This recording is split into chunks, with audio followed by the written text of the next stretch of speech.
Israël nous met, moi je suis juif, je considère qu'Israël me met en danger. Israël est non seulement l'endroit où les juifs sont le plus en danger au monde, mais Israël met en danger les juifs du monde.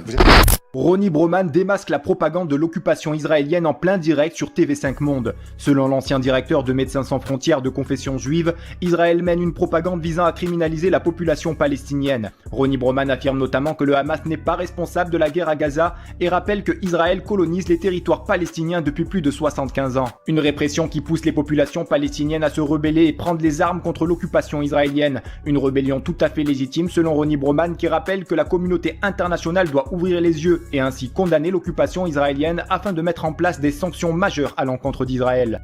Le Hamas n'a pas déclaré la guerre à Israël. Israël occupe des territoires palestiniens qui sont dans lesquels la population a le droit de se défendre. Donc cette guerre, c'est une guerre que Israël mène aux Palestiniens depuis des décennies et dont nous assistons à un épisode particulièrement sanglant, particulièrement atroce. Et dès lors qu'une seule partie a le droit de se défendre alors qu'il y a deux parties, et qu'en plus la deuxième partie, c'est-à-dire la partie palestinienne, est la partie agressée, pourquoi est-ce que, par exemple, dans de nombreux pays dans le monde, on considère qu'il y a un scandale de deux poids, deux mesures? Parce que quand la Russie attaque l'Ukraine, on se réfugie derrière le droit international pour justifier et je pense qu'on le fait à juste titre, au demeurant, pour justifier un armement, une aide significative apportée à l'Ukraine. Et pourquoi est-ce que lorsque Israël attaque la Palestine, occupe la Palestine, le droit international s'évapore et la seule chose qu'on demande, c'est faire passer quelques anesthésiques et quelques sacs de vivres. Là, il est évident qu'il y a un deux poids, deux mesures insupportable et que dans le monde entier, ça c'est visible comme le nez au milieu de la figure. Il n'y a que dans notre petite Europe qu'on semble ignorer cela ou en tout cas en tenir très peu de compte. Ronnie Broman dénonce notamment la propagande de l'occupation israélienne relayée par les médias occidentaux qui consiste à utiliser le thème otage pour désigner la capture de soldats de l'occupation israélienne par le Hamas. En effet, l'ancien directeur de Médecins sans frontières rappelle que l'occupation israélienne a fait prisonnier plusieurs milliers de civils palestiniens en Cisjordanie occupée sans que ces derniers aient le droit d'avoir un avocat. Nombre d'entre eux sont enfermés depuis plusieurs années sans jugement ni droit de se défendre des faits qui leur sont reprochés. Selon Ronnie Broman, les prisonniers palestiniens enfermés par l'occupation israélienne sont de véritables otages, contrairement aux soldats de l'occupation israélienne capturés par le Hamas, qui eux sont en réalité des prisonniers de guerre. Ajouter quelque chose sur la question des otages parce que moi il y a quelque chose qui me heurte. Je me rappelle la campagne pour la libération de l'otage Gilad Shalit. On parlait de lui comme un otage. Il y avait un grand portrait affiché de lui de 10 mètres de haut. Un soldat franco-israélien capturé dans un char Merkava qui était sur une ligne de front, c'est-à-dire à la limite de la frontière, enfin de la barrière de Gaza, et on se référait à lui comme d'un otage en permanence, comme s'il avait été kidnappé. Mais un soldat en activité ne se fait pas kidnapper, il se fait capturer et il est prisonnier de guerre. Il y a une sorte de distorsion sémantique que l'on voit à l'œuvre en permanence. Par exemple, on apprenait il y a peu de temps que 3000 personnes viennent d'être arrêtées en Cisjordanie, qui viennent s'ajouter aux milliers de détenus déjà présents dans les geôles israéliennes, sans aucun motif, sans avocat, sans dossier juridique, et avec des peines prononcées sur le plan administratif indéfiniment reconductibles. Tous ces gens-là, est-ce que ce ne sont pas des otages aussi? Est-ce qu'ils ne sont pas tout simplement pris en otage? Donc Israël devrait être aussi considéré comme un pays qui détient des milliers d'otages. Alors, ça permet un peu d'équilibrer la chose et d'éviter d'entrer dans le discours de Netanyahou, selon lequel on assiste au combat de la lumière contre les ténèbres, de la civilisation contre la barbarie, cette espèce de ultra-polarisation, reprise à leur compte par nombre d'observateurs ici en Europe, qui sont extrêmement choquantes aux yeux de pas mal de gens, y compris dans notre pays et dans le monde entier.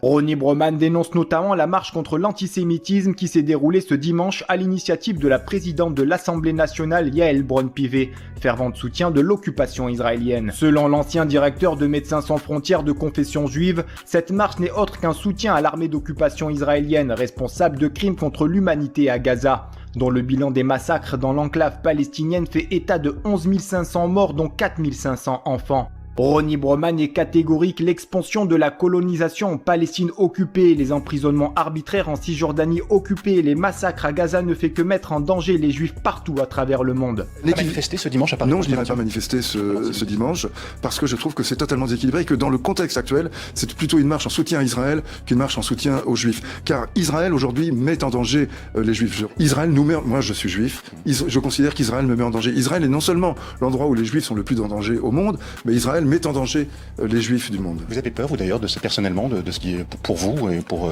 Moi, je n'ai pas peur parce que j'ai été déjà à de multiples reprises menacé et que j'en ai pris une certaine habitude. Je signale que personnellement, les menaces que j'ai reçues étaient des menaces de la part de pro-israéliens qui décrivaient par le menu ce qu'allait devenir ma cervelle quand mon crâne cognerait contre un bout de trottoir.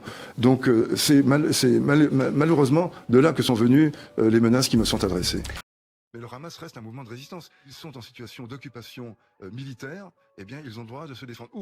Ronnie Broman recadre un journaliste BFM TV sur la résistance palestinienne. Selon Yves Calvi, journaliste BFM TV, le Hamas est un groupe terroriste qui doit être éliminé.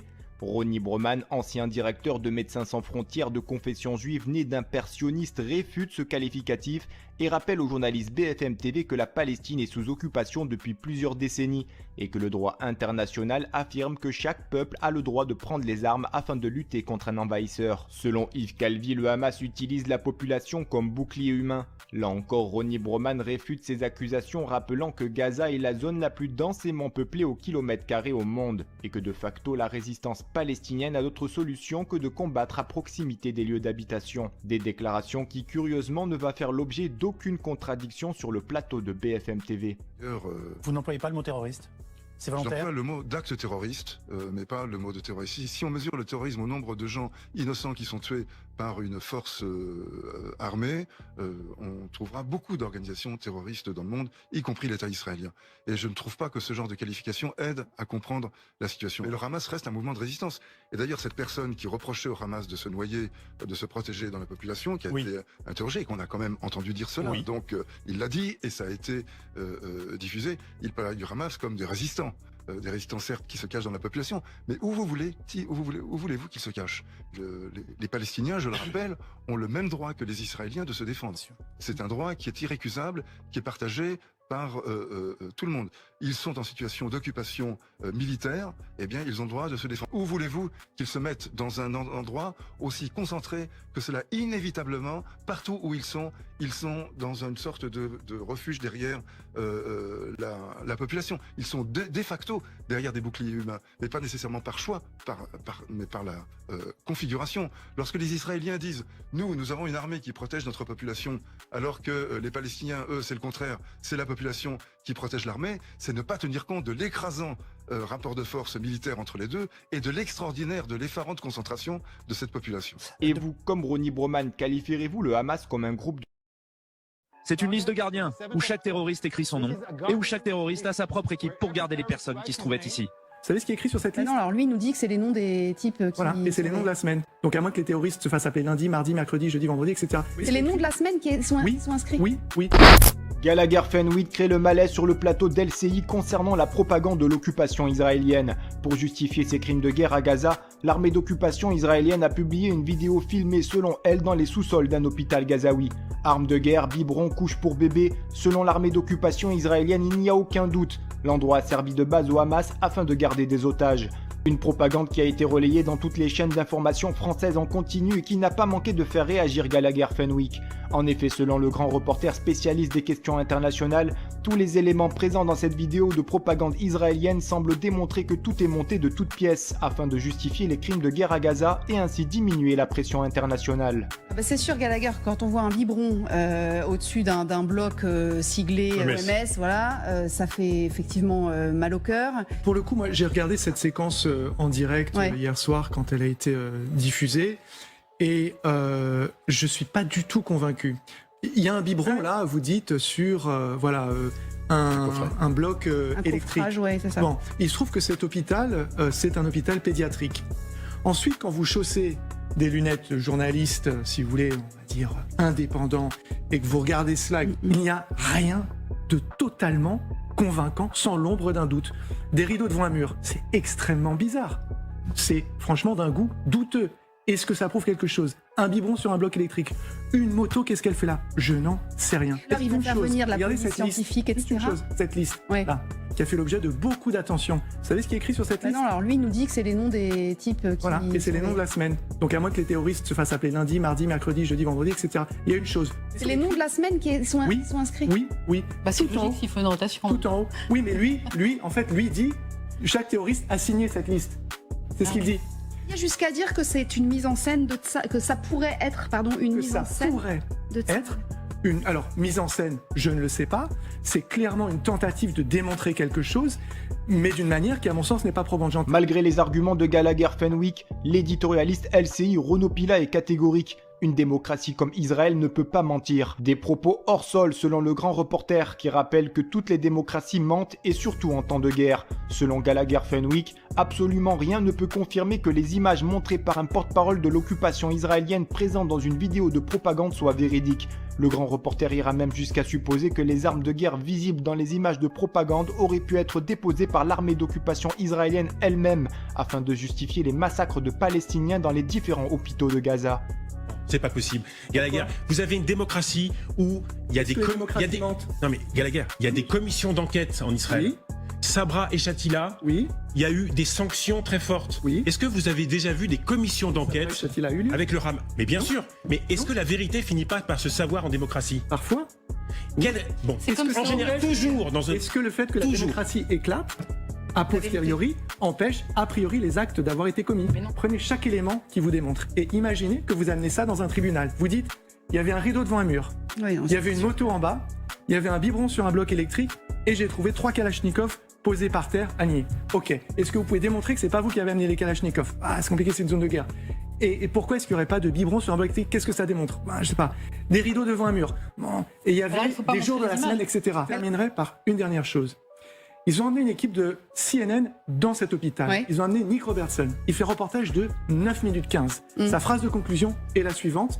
Il fait nuit, il est derrière l'un des soldats qu'il a escorté et il dit, et je le cite, « Au terme de cette journée éprouvante, force est de constater que cette guerre est pleine de controverses qui sont loin d'être résolues. » C'est les derniers mots de ce reportage de 9 minutes après avoir passé des heures là-dedans avec Daniel Hagari. Alors, oui, on peut. Non, mais pourquoi pas, effectivement. Enfin, d'ailleurs, moi, c'est la question que je posais aux invités tout à l'heure. Est-ce que tout ça pourrait être effectivement une espèce de mise en... On voit bien, de toute façon, que ce soit juste ou pas, on voit bien l'objet, que c'est de la communication, etc. Et vous, pensez-vous que l'occupation israélienne... Israel described the Al-Shifa hospital as the main headquarters for Hamas's terrorist activity. This IDF animation, posted in late October, claims to represent a Hamas tunnel system underneath the hospital. But having been inside Al-Shifa since early Wednesday, Israel's yet to produce evidence of the tunnels. It has allowed the BBC and Fox News to film at the hospital, though only locations of Israel's choice. This is what they found. Israel also released its own 7-minute video, which BBC Verify has analysed. A watch, visible in that video, suggests it was filmed a few hours before the BBC arrived. And this IDF video was posted, then deleted, then reposted, this time without a section referring to an Israeli soldier who'd been held hostage. I don't know when this was used the last time. Also in the video, we see a room with an MRI machine. And if you zoom in and we get some light over here, what you'll be able to see is military equipment. The BBC was shown the same room. And what we see in the two videos doesn't precisely match.